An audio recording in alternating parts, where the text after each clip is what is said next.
جتنی قوت تیار کر سکو کرو. اس کے لیے باقاعدہ مسلمانوں کو، مومنین کو سوچنا چاہیے کہ ہم کیا کریں بھائی، کس طرح اپنے آپ کو تیار کریں، کیسے اس چیز کے آگے، اس میں آگے بڑھیں. تو بجائے فلموں کے، گانوں کے، الٹی سیدھی ڈرامے بازیوں کے، الٹے سیدھے کھیلوں کے، اپنی سوچ و فکر جب وقت مل جائے تو اس کی طرف لگائیں کم سے کم، کہ ہم قوت کیسے اپنی بڑھائیں. پھر اس کے بعد کیا بات ہوتی ہے؟ اس کے بعد یہ بات ہے کہ سن لو قوت تیر اندازی کا نام ہے، سن لو قوت تیر اندازی کا نام ہے، سن لو قوت تیر اندازی کا نام ہے. یعنی تیر اندازی سیکھنا چاہیے. اس دور میں وہ ایک بے انتہا اہم صلاحیت تھی جو تھی لوگوں کے پاس. اب آج کل کے دور میں اس سے تھوڑی مختلف. گن چلانا آنی چاہیے، نشانہ لگانا آنا چاہیے،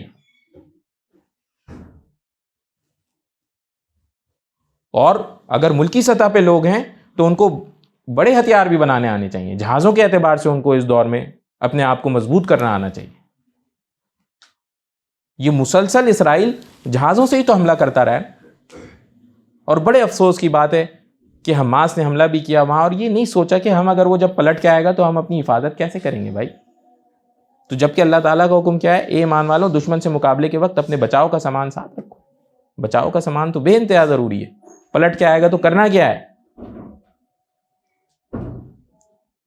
تو اس کے لیے اب ہمیں یہ بھی آنا چاہیے کہ بھائی وہ بھی جہاز لائے گا تو بچنا کیسے، اس کے لیے بھی ایفرٹ کرنی چاہیے.